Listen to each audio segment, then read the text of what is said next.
Assalamualaikum warahmatullahi wabarakatuh. Alhamdulillah wa syukurillah wala haula wala quwwata illa billahil aliyil azim. Qala Allah Ta'ala fil Qur'anul Karim. A'udzu billahi minasyaitonir rajim. Bismillahirrahmanirrahim. Innal ladzina amanu wal ladzina hajaru wajahadu fi sabilillahi ulaika yarjuna rahmatallah wallahu ghafurur rahim. Shadaqallahul azim. Saudara-saudaraku dimanapun saat ini Anda berada, kembali di sini Madia akan menganalisa akun dari seorang yang telah murtad, yaitu Abraham Effendi Usman namanya. Mari kita simak aja dulu langsung apa yang ingin dia sampaikan. Karena bagaimanapun dia mencoba untuk membuat penggiringan opini terhadap ajaran Islam. Itu tidak bakal dia mampu lagi, karena Al-Quran dan Al-Hadis itu sudah sangat jelas, sudah terbukukan, sudah tidak bakal bisa digoyang-goyang lagi apapun namanya gitu loh. Jadi bagaimanapun si murtad ini mencoba untuk menyimpangkan dalam ajaran Islam, itu pasti ketahuan. Pasti orang Islam bakal tahu apa yang dicoba untuk dibuat opini yang salah di dalam ajaran Islam itu. Mari kita simak dulu apa yang ingin disampaikan oleh si murtad ini. Oke, go. Kathiran wa thaniyan hayyabina an nashkura ila Yasu'a alladhi qad hamalana min adh-dhulumati ila an-nur wa kadzalika ila siratil mustaqim ila al-jannah. Yasu'a who has brought us from the darkness to the lightness. Yesus Kristus, dia yang telah membawa kita dari alam kegelapan menuju ke alam terang benderang. Nah, Bapak Ibu yang dikasih Tuhan. Oke. Saya di sini hanya menggarisbawahi aja. Alhamdulillah wa nikmal wakil wa nikmal Islam wa nikmal iman. Dia di sini tadi menjelaskan mengenai nikmat-nikmat yang diberikan Allah Subhanahu wa taala, yaitu nikmat terbesar itu nikmat iman dan Islam. Di situ dia juga membahas tentang Shiratal Mustaqim. Shiratal yang mustaqim di dalam Islam itu justru jalan yang sudah Allah tentukan, yaitu jalan seperti orang-orang sebelum Islam itu yang lurus, seperti jalannya Nabi Ibrahim, jalannya Nabi Musa, jalannya Nabi Isa, yang sesuai dengan jalur pondasi, yaitu tauhid, tidak menyekutukan Tuhan, tidak bersarikat atau bersekutu. Nah, itu maksudnya jalan yang lurus di dalam ajaran Islam itu. Nah, kemudian si murtad ini juga menyinggung makna-makna yang sering dibawakan oleh penceramah-penceramah Islam, yaitu membawa dari alam kegelapan dalam alam yang terang benderang. Nah, istilah ini sebenarnya di dalam Islam itu adalah di mana Islam pada saat itu lahir di zaman jahiliyah. Di zaman jahiliyah, di mana zaman itu zaman kegelapan, karena pada saat itu orang masih menyembah pagan, menyekutukan Tuhan dengan patung-patung, dengan berpagan ria, dengan menyembah-nyembah berhala. Nah, itulah jalannya kegelapan pada masa itu. Kemudian Islam datang, maka berubahlah jadi terang benderang. Nah, jadi kalau si murtad ini membawakan jalan gelap menuju jalan terang benderang, menurut dia kalau saya nilai terbalik, jauh terbalik. Mengapa saya katakan terbalik? Itu karena sejak zaman dulu Nabi Adam sampai ke Nabi Abraham, Musa, Isa, Islam datang itu jalan tauhid, Tuhan yang Maha Esa.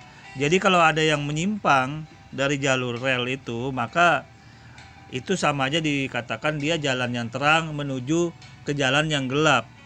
Nah itu kalau saya nilai malah terbalik dalam posisi ini, apa yang disampaikan mukadimah yang disampaikan oleh si murtad ini tadi. Mari kita simak dulu apa yang ingin coba bangun oleh si murtad ini. Oke, go. Pada kesempatan kali ini saya akan membahas tentang salah satu komentar di video saya. Ada yang komentar begini, Bapak Ibu yang dikasihi Tuhan.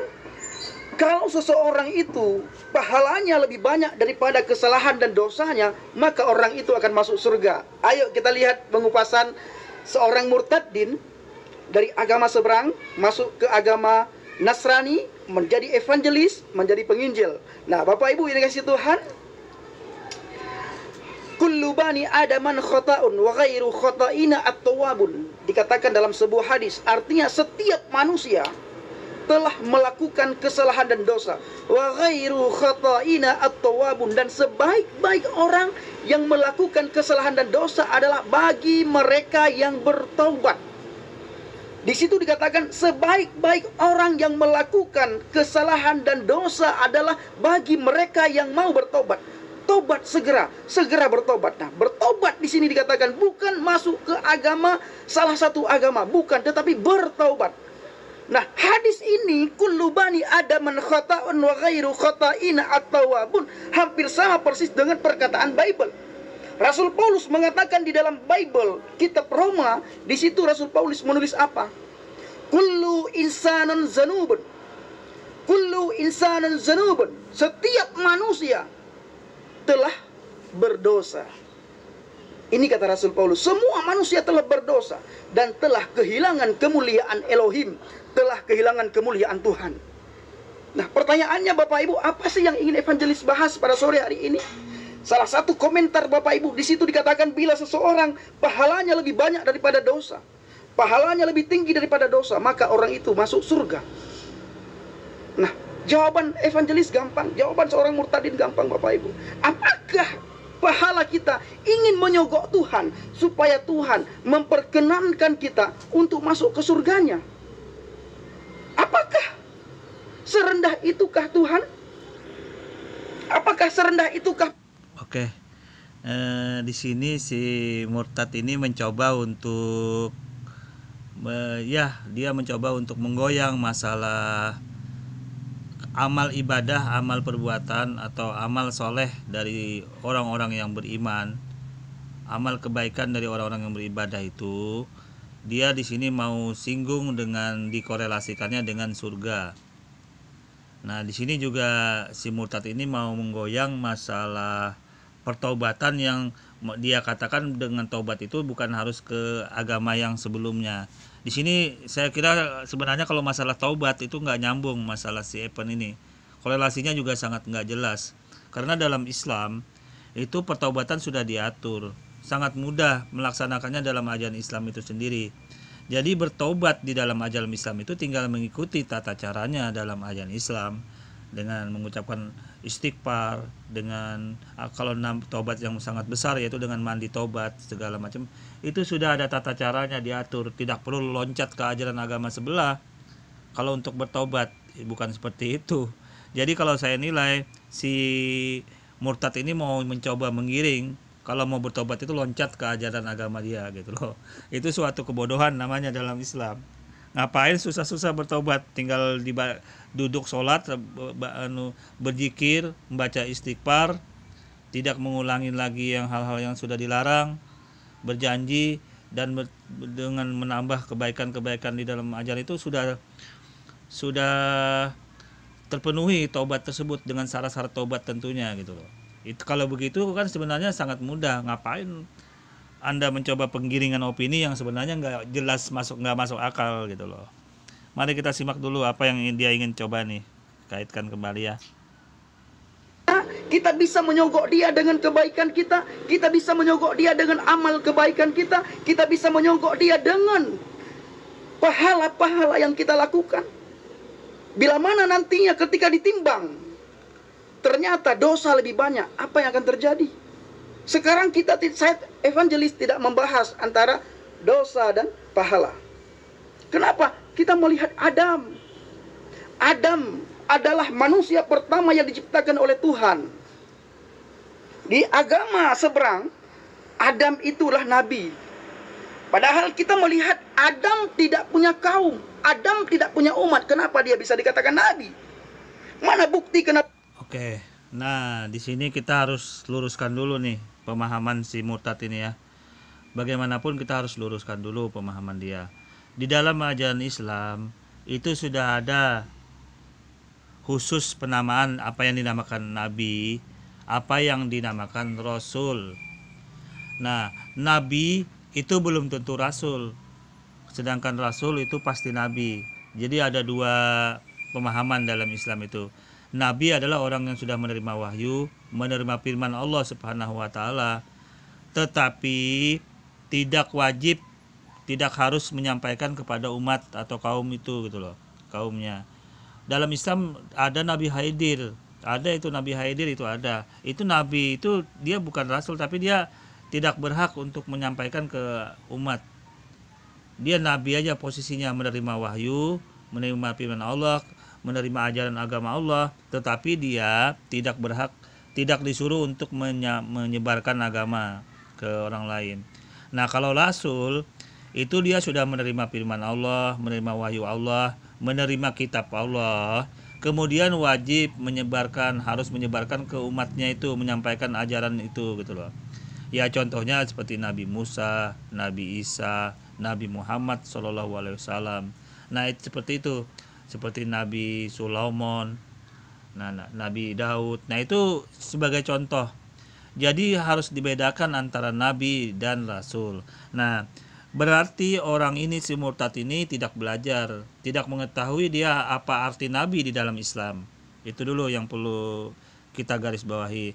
Nah yang kemudian si murtad ini mencoba untuk berbicara mengenai amal kebaikan atau amal ibadah atau amal sekalipun itu kemudian dikaitkan dengan surga. Dia bilang artinya amal ibadah, amal perbuatan dikorelasikan atau dikaitkan dengan surga. Maunya dia tuh bagaimana? Kita lihat dulu nanti apa yang dia maunya. Di dalam Islam itu nanti kita jawab ya. Oke. Adam. Nah, yang ingin kita bahas apa? Adam adalah orang yang sangat baik. Orang yang sangat tof, kalau bahasa Ibrani. Tof itu artinya baik, hebat. Tetapi ketika satu kesalahan yang dilakukan oleh Adam, maka Tuhan mengeluarkan Adam dari Taman Eden. Tuhan mengeluarkan Adam, mengusir Adam dari surga. Kalau bahasa seberang, bahasa Bible, Adam dikeluarkan, diusir dari Taman Eden. Padahal Adam itu sangat baik. Amal kebaikan yang dilakukan oleh Adam itu banyak sekali Bapak Ibu. Semua nama binatang Adam yang kasih nama. Semua nama pohon Adam yang kasih nama.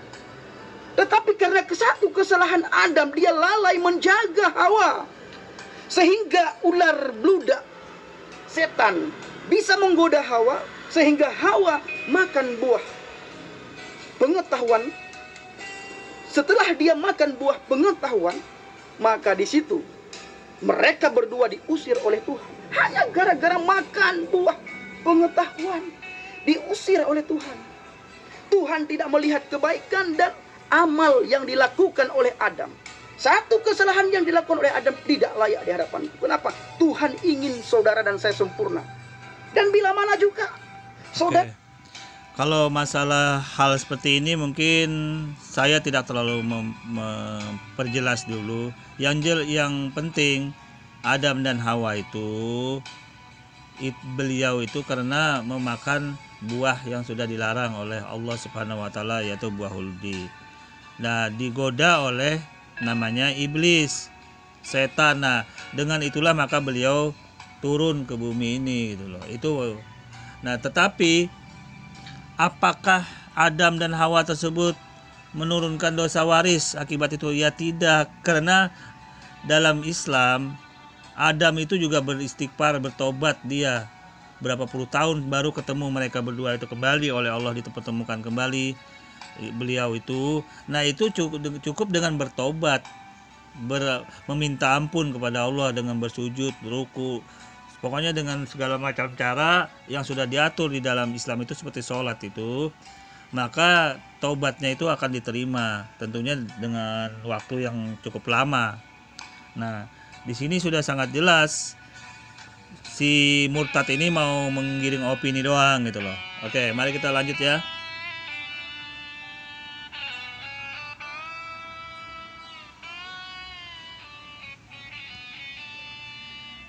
Terhadap apa yang saya katakan ini, tetap saudara berpegang teguh pada prinsip saudara bahwa masuk surga itu karena amal kebaikan. Coba perhatikan baik-baik dan renungkan baik-baik, taruh hati dan pikiran saudara dari tempat yang netral. Bila mana nanti Tuhan bertanya nanti ketika Anda ingin masuk surga, Tuhan bertanya, Tuhan berdiri di pintu surga, atau malaikat Ridwan berdiri di pintu surga, malaikat Ridwan bertanya kepada Anda, hei saudaraku, hei bro, hei anakku, teman sahabatku, kenapa engkau ingin masuk ke surgaku? Apa jawaban Bapak Ibu? Ketika Tuhan berhadapan dengan saudara di pintu surga, Tuhan bertanya, apa alasanmu sehingga aku mengizinkan engkau masuk ke surgaku? Apa jawaban Bapak Ibu? Apakah Bapak Ibu pada waktu itu berani menjawab, saya sudah melakukan amal, saya sudah menghadap engkau 1 hari 10 kali, saya sudah melakukan sedekah jariah, saya sudah melakukan zakat, saya sudah naik haji segala macam bla bla bla bla bla. Tetapi saudara lupa memperhatikan anak yatim di samping rumah saudara. Saudara lupa memperhatikan fakir miskin di samping rumah. Saudara mengabaikan orang-orang fakir. Ketika itu Tuhan tunjukkan kepada saudara, apakah saudara berani untuk masuk ke surganya Tuhan atau tidak? Ini yang harus kita renungkan Bapak Ibu. Untuk masuk surga Bapak Ibu itu karena kasih karunia Tuhan. Itu karena anugerah. Anugerah yang Tuhan berikan cuma-cuma kepada saudara dan saya. Itu tidak bisa diterima oleh semua orang. Kenapa? Karena terhalang oleh dosa, terhalang oleh kesalahan. Maka Oke, di sini Madia akan langsung menjawab dulu agar tidak melebar dulu kemana-mana masalah ini. Di sini si murtad ini mencoba penggiringan opini, tapi sebenarnya dia korelasikan untuk membuyarkan arah sudut pandang itu dengan mengatakan ke fakir miskin atau orang anak yatim yang terlupakan. Sebenarnya ini nggak nyambung. Arah pemikiran seperti itu sebenarnya nggak nyambung jalurnya. Sebenarnya dia menitik beratkan kepada amal ibadah itu apakah bisa masuk surga seseorang itu. Nah, ini di dalam Al-Quran sudah sangat jelas. Artinya begini, orang Islam itu tidak mungkin mau dibodohin seperti Anda ini, Pak Murtad ya. Orang Islam tahu bahwa masuk surga itu bukan karena amal ibadah, amal perbuatan. Saya bacakan dulu artinya nih biar jelas. Anda silahkan baca Quran Al-Baqarah ayat 218. Sesungguhnya orang-orang yang beriman, orang-orang yang berhijrah dan berjihad di jalan Allah, mereka itu mengharapkan rahmat Allah dan Allah Maha Pengampun lagi Maha Penyayang. Nah, jadi di sini sudah sangat jelas orang masuk surga itu bukan karena amal perbuatan, bukan karena amal ibadahnya, tetapi orang masuk surga itu karena rahmat Allah. Ya. Jadi Anda harus bedakan. Orang beramal ibadah itu tujuannya untuk mencapai ridha Allah, untuk mencapai rahmat Allah itu gitu loh. Jadi orang beramal soleh, beramal ibadah, beramal baik umat Islam itu semua dikarenakan dia ingin mencapai keridhaan Allah, mencari keridhaan Allah. Untuk mencapai itu tentunya diperlukan dengan amal ibadah kebaikan, beramal soleh. Pokoknya segala macam cara dengan membantu fakir miskin, dengan beramal kebajikan dengan yang lain, banyak macam amal kebajikan itu.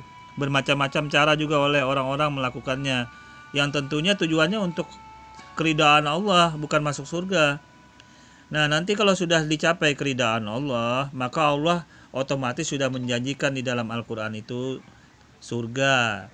Jadi sudah otomatis kalau sudah diridai Allah, sudah dirahmati Allah, maka otomatis masuk surga. Jadi saya kira untuk hal ini menjawab kembali apa yang ingin disampaikan oleh si murtad ini ya, masalah yang seperti ini gitu loh. Kita lanjut dulu. Kita itu perlu ada penebus. Yang menebus dosa saya dan saudara adalah Yesus Hamasiah, Yesus Kristus. Saya pernah sampaikan di video saya, Bapak Ibu. Saya sebelum mengenal Yesus Kristus, Yesus Hamasiah, saya orang yang jahat. Bisa dikatakan saya bukan orang baik. Saya bukan orang taat. Tetapi saya paham agama. Saya paham hadis. Saya baca Al-Quran segala macam. Tapi Bible mengatakan bukan kamu yang memilih aku, tapi aku yang memilih kamu. Bible mengatakan dia datang untuk orang berdosa, bukan dia datang untuk orang yang taat. Bible mengatakan Yesus Hamasiah, Yesus Kristus datang untuk orang yang berdosa. Orang sakit memerlukan dokter, bukan orang sehat memerlukan dokter. Orang yang gila yang memerlukan tabib. Orang yang kerasukan setan yang memerlukan tabib. Oke. Nah, di sini Madia akan kembali menjawab dulu apa yang disampaikan oleh si murtad ini ya. Dia menggiring opini bahwa dengan Nabi Adam itu yang katanya karena ada dosa turunan itu, makanya ditebus oleh Yesus ini gitu loh, sebagai Yesus sebagai penebus dosa. Sebenarnya di dalam ajaran Islam itu sudah diceritakan kembali di dalam Al-Quran bahwa Nabi Adam itu bertobat. Bertobat itu dengan cara beristighfar, beramal kebajikan, dengan menjalankan perintah Allah. Dan alhamdulillah kemudian sudah dipenuhi Allah janjinya bahwa tobat Nabi Adam itu terampuni. Akhirnya mereka ditemukan kembali antara Adam dan Hawa di bumi itu gitu loh. Jadi itu semua sudah tercerita dalam Al-Quran. Jadi Anda mencoba menggiring pertobatan ini dengan mengatakan Yesus itu masuk menerima tebusan. Yang perlu kami sampaikan di sini murtad ya Pak Effendi ya, Anda harusnya menyertakan dalil. Ada nggak dalilnya dari kitab Taurat? Ada nggak dalilnya dari kitab Taurat bahwa dengan matinya Yesus itu di kayu salib menebus dosa manusia? Ada nggak dalilnya di dalam kitab Taurat atau Perjanjian Lama? Karena dengan adanya dalil itu maka akan memperjelas posisi penyalipan ini gitu loh, untuk menebus dosa. Apabila Anda tidak bisa menyertakan dalil, maka umat Islam akan tidak percaya, artinya omong kosong doang gitu loh. Dan ternyata dicari aja ke dalam kitab Taurat, tidak ada dalil yang menjelaskan bahwa dengan matinya Yesus di kayu salib itu menebus dosa manusia. Tidak ada di dalam kitab Taurat. Kalau ada ya, saya katakan Pak Angelis, apabila ada itu terjadi, yang duluan menerima ajaran agama Anda tentunya orang Yahudi. Karena orang Yahudi yang dulu yang ikut berperan dalam penyalipan Yesus itu gitu loh. Kalau memang benar ada di kitab Taurat dan kitab Perjanjian Lama itu Yesus itu ada dalilnya bahwa dengan matinya Yesus di kayu salib itu untuk menebus dosa manusia, tentunya orang Yahudi lebih duluan menerima ajaran agama Anda. Tapi fakta dan buktinya tidak ada. Mereka malah menolak ajaran agama Anda Trinitas, dan bahkan Perjanjian Baru Anda mereka tolak juga kitabnya. Ini bukti nyata dalam ajaran Yahudi. Dan fakta yang nyata lagi, ternyata Tuhan dalam bangsa Yahudi itu Hasem itu sama Tuhannya dengan umat Islam. Makanya jangan aneh, umat Islam nggak ada yang bermasalah, berdebat masalah ketuhanan dengan orang Yahudi. Itu dulu yang perlu saya sampaikan kepada Anda. Jadi kalau Anda mau mencoba untuk menggiring opini kepada penebusan dosa dengan matinya di kayu salib, harus ada dalil. Harus ada dalil dasarnya, baru umat Islam bakal percaya itu gitu loh. Kalau nggak ada dalil ya bisa aja nanti suatu ketika ada manusia lain di abad keberapa mengaku lagi dia seperti ini bla bla, atau mengaku dengan matinya ini akhirnya manusia semuanya lagi diampuni, berkali-kali lipat dosanya diampuni semuanya. Itu bisa terjadi kembali. Itu karena tidak ada dalil yang menyertai. Nah, saya harapkan apabila Anda berani berbicara seperti ini, Anda harus bisa menyertakan dalilnya di dalam kitab Taurat tersebut gitu loh, agar jelas. Nah, yang lebih parah lagi gini loh. Adakah dalil dalam kitab Taurat? Karena kan Yesus, Nabi Isa itu kan meneruskan ajaran kitab Taurat dalam Matius 5:17 sampai 19 kalau tidak salah ya. Dia meneruskan ajaran kitab Taurat. Nah, apakah Yesus itu pada saat dia hidup mengajarkan surat Paulus gitu loh. Ini yang perlu saya tanyakan, apakah Yesus itu pada saat dia masih hidup dan mengajar Bible dan kitab Injil itu mengajarkan surat Paulus? Tentunya itu harus Anda jawab, karena surat Paulus ini ada bisa membatalkan ajaran kitab Taurat itu gitu loh. Itu yang perlu jadi pertimbangan. Karena surat Paulus ini membatalkan ajaran Paulus dengan matinya Yesus di kayu salib. Jadi apakah ada nih Yesus itu mengajarkan surat Paulus gitu loh di dalam pada saat dia masih hidup tersebut gitu loh. Kalau ada, dalilnya mana gitu loh. Dalil yang mengisyaratkan itu mana? Saya harap Anda harus jawab ini sebagai, kalau Anda mau omongan Anda ini didengar gitu loh. Maksudnya diperhatikan oleh orang-orang. Oke, lanjut dulu ya. Sehat, orang baik yang memerlukan tabib, tidak. Begitu juga saudara dan saya, orang yang berdosa, orang yang jahat memerlukan juru selamat, Yesus HaMasiah. Kenapa? Dia yang mati di salib, dia yang menebus dosa Bapak Ibu. Nah, nanti di video yang lain Bapak Ibu, saya akan menjelaskan, ada banyak komentar-komentar di situ yang bertanya kepada saya. Saya sudah terangkan kepada Bapak Ibu, saya tetap menjawab, akan saya jawab satu persatu apa yang Bapak Ibu komentar. Tapi ingat, saya tidak akan terpengaruh dengan cacian, makian, hinaan. Saya tidak terpengaruh dengan itu Bapak Ibu. Kenapa? Karena sebelum saya masuk Kristen, percaya kepada Yesus, saya orang yang menghina orang Kristen. Saya orang yang mencaci maki orang Kristen. Saya orang yang mencaci maki Yesus. Saya orang yang menghina Injil. Bahkan saya kesalahan, saya ulang-ulang Bapak Ibu, kesalahan saya itu banyak sekali. Kejahatan yang saya lakukan itu banyak sekali. Ibu saya itu malu terhadap saya. Ya, itu derita Anda lah. Terserah Anda, derita Anda itu, Pak Abraham Effendi Usmannya. Ya, kalau Anda bercerita itu, curhat seperti itu derita Anda. Itu urusan Anda, mengapa Anda mau jadi murtad gitu loh. Itu kan derita Anda. Yang jelas di sini, kami kaum muslimin ingin mendapatkan dalil. Apakah ada dalilnya dari kitab Taurat, kitab yang diturunkan kepada Nabi Musa, bahwa dengan matinya Yesus di kayu salib itu menebus dosa? Kami minta dalilnya, dasarnya ayat itu Anda tampilkan kalau Anda mau berbicara mengenai ajaran agama Anda ini, konsep yang Anda tawarkan ke kami sebagai umat Islam, karena Anda sudah masuk ke jalur ajaran Islam di sini gitu loh. Oleh karena itu kami minta itu dalilnya.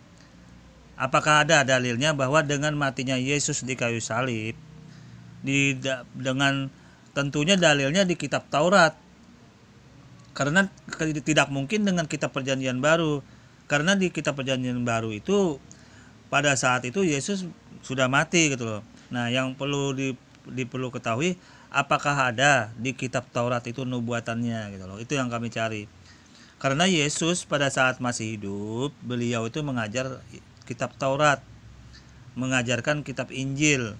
Tentunya kitab Taurat dan kitab Injil yang diajarkan itu tentunya harus sama dong dengan kitab Perjanjian Baru gitu loh.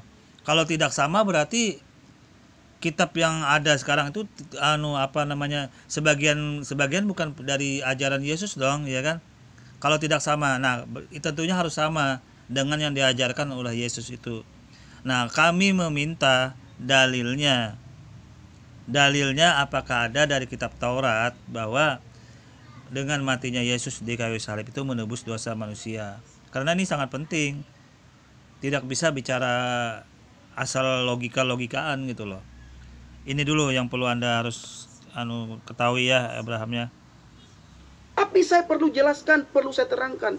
Mama saya sekarang, tolong mak, jangan lagi malu terhadap saya karena saya murtad daripada agama. Karena setelah saya percaya kepada Yesus Kristus, Yesus yang mengubah saya, Yesus yang mengubah pikiran saya, Yesus yang membuat saya baik, Yesus yang mengubah segala-galanya, mengubah roh, hati, dan pikiran saya, sehingga saya tidak jatuh ke lubang yang sama, sehingga saya tidak melakukan kesalahan pelanggaran yang pernah saya lakukan sebelum saya mengenal Kristus, pribadi Yesus Hamasiah, penyelamat, pemberita kabar baik. Nah, ini Bapak Ibu, kita butuh juru selamat. Tidak bisa kita masuk surga karena hasil usaha kita. Tidak bisa kita masuk surga karena pahala kita. Saya ulangi, seandainya Tuhan bertanya kepada saudara di pintu surga nanti, apa alasanmu sehingga aku mengizinkan engkau masuk ke surgaku? Bagaimana jawaban Bapak Ibu? Nah. Oke, di sini saya harus mengulang dulu agar opini si murtad ini tidak berkembang ke jauh dulu. Artinya umat Islam itu sudah tahu, Bang Effendi Usman ya, umat Islam itu sudah tahu bahwa amal perbuatan umat Islam, amal perbuatan baik, amal ibadah umat Islam itu semata-mata ditujukan dengan ikhlas untuk mencapai keridaan Allah, untuk mencapai rahmat Allah Subhanahu wa taala. Itu umat Islam sudah tahu itu. Jadi amal ibadah perbuatan umat Islam itu tidak memasukkan orang ke neraka atau ke surga. Amal perbuatan itu tidak memasukkan orang. Kalau amal beribadah, amal baik, amal soleh itu tidak memasukkan orang ke surga. Tetapi yang memasukkan orang ke surga itu adalah amal mencapai ridha Allah. Amal perbuatan untuk mencapai keridaan Allah. Jadi bedakan ridha Allah, rahmat Allah dengan nilai tukar antara amal ibadah perbuatan dengan surga. Jadi dibedain ini. Nah, kemudian pasti di otak Anda berkembang kembali. Terus apa gunanya amal ibadah kebajikan, amal kebaikan itu? Nah, pasti Anda berkembang kembali otaknya seperti itu untuk menyerang ajaran Islam. Nah, di sini saya akan jawab, amal kebajikan, amal ibadah umat Islam itu ditujukan untuk mencapai ridha Allah itu. Untuk mencapai ridha Allah. Jadi orang-orang Islam sembahyang, puasa, zakat, berhaji, beramal kebajikan semua itu digunakan semua ikhlas untuk mencari ridha Allah, mencapai rahmat Allah. Agar nanti di akhirat nanti ya sesuai dengan janji Allah di Al-Quran, orang yang beramal ibadah, orang yang beramal soleh dan berkebajikan, Allah sudah menjanjikan itu surga. Tapi ingat, surga bukan ditukar dengan amal ibadah, tidak. Itu surga, itu Allah sendiri yang langsung nanti menjanjikan itu untuk orang yang mengikuti ajaran Islam, tentunya dengan menjalankan semua perintahnya dan menjauhi semua larangannya. Jadi ini dibedakan otak Anda ya. Otak Anda harus dibedakan bahwa amal ibadah umat Islam tidak memasukkan seseorang itu ke dalam surga. Tetapi orang Islam itu beribadah, beramal kebaikan untuk mencapai keridaan Allah. Kalau saya nilai, kalau sudah begini caranya, Anda ini sebenarnya nggak lulus sebenarnya pesantren. Bohong-bohongan aja pesantren, karena Anda tidak mengetahui tujuan orang beramal ibadah. Umat Islam itu tidak tahu Anda tujuannya untuk mencari ridha Allah. Beribadah haji itu untuk mencari keridhaan Allah, biar jadi haji yang mabrur. Itu tujuannya mencari ridha aja, bukan untuk mau masuk surga. Surga itu Allah sendiri nanti yang ngatur, sudah ada otomatis. Sudah dijanjikan Allah di dalam Al-Quran, orang masuk surga itu orang yang beramal ibadah, kebajikan itu masuk surga otomatis. Makanya tinggal menjalanin aja umat Islam itu gitu loh. Sudah otomatis masuk surga. Jadi Anda ini saya nilai tidak lulus sebenarnya mungkin pesantren, karena tidak tahu tujuan amal ibadah umat Islam itu bukan untuk masuk surga. Salah Anda. Nah, ini ya terjawab dulu untuk si murtad ini jawabannya. Oke? Adam satu, kesalahan satu yang Adam lakukan, diusir oleh Tuhan dari Taman Eden, diusir oleh Tuhan dari surga karena satu kesalahannya. Bagaimana dengan kita? Berapa kesalahan yang kita lakukan setiap hari? Kalau seandainya 5 kesalahan yang kita lakukan setiap hari, bila umur kita saat ini sudah 60 tahun. Kalikan Bapak Ibu, 60 tahun kali 5 kesalahan. 60 tahun kali 5 dosa. 60 tahun kali 5 pelanggaran. Berapa dosa dan pelanggaran yang Bapak Ibu lakukan? Dengan dosa, kesalahan, pelanggaran sebanyak itu, mungkinkah saudara dan saya itu masuk surga? Tidak mungkin. Maka dari itu, Ya, sebenarnya otak Anda yang harus diwarasin. Sebenarnya umat Islam itu tidak mengharapkan surga dalam beramal ibadah, beramal kebajikan, tetapi mengharapkan ridhonya. Surga itu nanti balasan Allah sendiri. Yang memasukkan orang ke surga, yang memasukkan orang ke neraka itu urusan Allah. Tapi Allah sudah menjanjikan di dalam Al-Quran. Sudah begitu jalannya. Jadi kalau orang berdosa, orang berbuat maksiat, berbuat kebajikan, tidak susah dalam Islam. Umat Islam itu tinggal bertobat, mengucapkan istighfar, selesai urusannya. Jadi nggak ngapain sesusah amat gitu loh. Allah sudah janjikan, Allah itu maha pengampun. Allah itu maha pengampun, Ghafurur Rahim. Maha pengampun Allah Subhanahu wa taala itu. Jadi tinggal bertobat, diiringi tobat, baca istighfar. Setiap hari baca istighfar. Makanya umat Islam itu habis sholat baca istighfar itu untuk menghilangkan dosa-dosa yang kecil, yang maksudnya yang siapa tahu disengaja atau tidak disengaja, itu bertobat umat Islam. Jadi saya nilai omongan Anda ini sebenarnya nggak jelas, sudah mulai nggak jelas gitu loh. Makanya kita lihat dulu ya. Juru selamat Yeshua HaMashiach, Yesus Kristus. Inilah ya Bapak Ibu yang bisa sampaikan. Kiranya jawaban ini bisa menjadi pencerahan bagi Bapak Ibu semuanya. Dan saya berharap, saya berdoa Bapak Ibu menerima keselamatan cuma-cuma yang diberikan oleh Yeshua HaMashiach. Ingat, keselamatan hanya ada di dalam Yeshua HaMashiach. Ingat, orang yang masuk surga itu harus melalui satu pintu, Yesus Kristus, Yeshua HaMashiach. Di luar itu tidak ada jaminan keselamatan. Sehebat apapun saudara, sehebat apapun Anda, tetap tidak akan bisa masuk surga kalau tidak percaya kepada Yesus HaMashiach. Oke. Aku sekarang mau menanyakan kembali nih kepada si murtad ini. Kalau Yesus atau Yeshua itu sebagai jaminan keselamatan, mengapa di dalam Injil tersebut mengatakan akulah jalan? Ya kan, akulah jalan, berarti masih jalan doang, itu masih jalan untuk mencapai Tuhan Bapa itu. Akulah jalan katanya, berarti itu jalan keselamatan doang masih. Artinya salah satu jalan doang kalau untuk menuju ke keselamatan.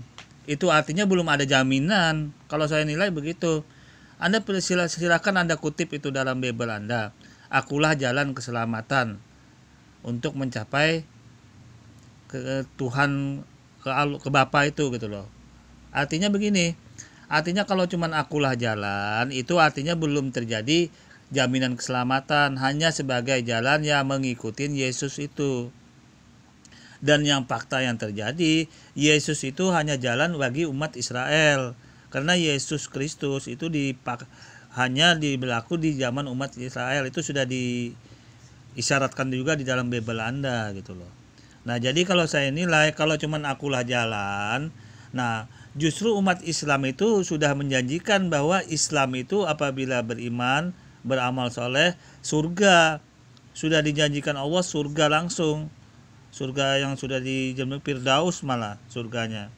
Nah, jadi tidak ada jalan lagi apabila mengikuti Islam dan beramal kebaikan segala macam, surga. Jadi lebih hebat Islam, lebih jelas posisinya.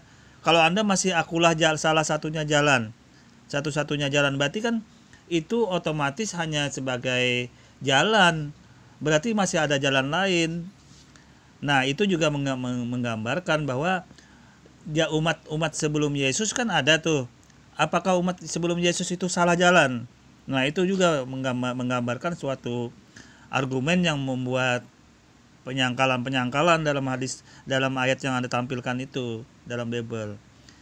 Umat sebelum Yesus itu apakah bukan sebuah jalan juga? Mereka mengikuti Nabi Nuh, Nabi Solomon, Nabi Musa, Nabi Abraham, apakah itu tidak jalan? Satu-satunya jalan juga.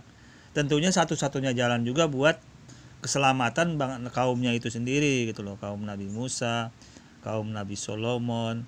Nah, jadi itu intinya bagaimana? Intinya Anda harus sadar diri, Pak Abraham Effendi ya. Anda harus sadar diri bahwa sebenarnya Anda ini sebenarnya, kalau saya nilai ya, kalau saya pribadi menilai, masih ada di hati kecil Anda itu setitis yang mengatakan bahwa kebenaran dalam Islam. Kalau saya menilai, cuma Anda ini ya, saya nilai, cuma Anda ini masih terkukung dalam suatu gelombang yang sangat berat Anda untuk keluar dari jalur itu gitu. Padahal di hati Anda itu masih ada setitik pengakuan Anda kebenaran bahwa Islam itu adalah agama yang rahmatan lil alamin. Saya meyakini ini, open aja, saya meyakini di dalam hati Anda itu loh, Abraham Effendi Usman. Akan tetapi Anda, dalam diri Anda tidak mampu untuk keluar dari situ karena gelombang yang mengelilingi jiwa dan hati Anda itu sangat berat untuk keluar, dan itu sudah diinformasikan juga di dalam Al-Qur'an. Diberi peringatan ataupun tidak diberi peringatan, maka hati Anda itu akan tertutup. Itu sudah diinformasikan juga di dalam Al-Qur'an. Jadi saya tidak perlu juga untuk terlalu gimana kepada Anda ini sebenarnya. Ya, karena sudah diinformasikan di Al-Qur'an. Hati Anda itu sudah tertutup gitu loh untuk kebenaran. Oke. Kita lanjut dulu ya. Saya akan berdoa bagi kita semua sehingga apa yang saya sampaikan ini bisa menjadi pencerahan dan bisa menjadi penguatan bagi iman Bapak Ibu. Dan bagi orang yang belum percaya, tolong jangan ada cacian dan makian. Saya tidak akan membalas cacian dan makian Anda, karena pembalasan itu, penghakiman itu haknya Tuhan, bukan haknya saya. Bapak Yahweh Bishem Adonai Yeshua HaMashiach, saya berdoa bagi subscriber hamba, saya berdoa bagi penonton yang menonton video hamba di channel Injil Kabar Baik Habaget. Engkau berkati mereka Tuhan, Engkau tambahkan hikmat, kewahyuan, akal budi, pengetahuan kepada mereka ya Tuhan. Engkau buat mereka berhasil ya Bapa. Segala apa yang mereka lakukan dengan tangan, bibir, mulut, lidah mereka, kaki mereka Tuhan, Engkau buat Tuhan berhasil di dalam nama Yeshua HaMashiach. Bila ada di antara mereka yang sakit, Engkau Tuhan Yahweh Rafa yang menyembuhkan mereka. Bila ada di antara mereka yang lemah, Engkau Tuhan yang menguatkan mereka. Bila ada di antara mereka yang jatuh, tangan Tuhan yang kuat menopang, menarik mereka sehingga mereka bisa bangkit. Tuhan, firman-Mu berkata, Engkau akan membuat kami, anak-anak-Mu, menjadi kepala bukan ekor, terus naik dan tidak akan pernah turun, selalu berhasil, tidak akan pernah jatuh miskin. Terima kasih Bapa. Terimalah doa dan ucapan syukur hamba Tuhan di dalam nama Adonai Yeshua HaMashiach. Haleluya, haleluya, amin. Salam Aki, aku kabarkan Injil keselamatan. Haleluya, amin. Oke, tadi kita sudah simak ya dari si murtad ini mengenai ajaran Islam itu sendiri. Ya, bagaimanapun kita harus waspada kepada keluarga kita, kepada anak cucu kita. Karena godaan-godaan yang datang ini bukan hanya dari luar sekarang ini. Bahkan ini sudah masuk ke dalam kamar-kamar anak kita, keluarga kita semua. Mari kita bangun semua dengan menguatkan tauhid keluarga kita semua, menguatkan tauhid keluarga kita, anak-anak kita. Karena YouTube ini, informasi tentang hal-hal yang begini sudah masuk ke otak-otak anak kita itu mudah sekali karena dalam medsos ini gitu loh. Jadi untuk sebelum terlambat, saudara-saudaraku dimanapun saat ini Anda berada, perkuat ilmu tauhid keluarga kita, anak-anak kita. Yang penting itu dulu, perkuat ilmu tauhidnya, ilmu mengesahkan Tuhan, perkuat.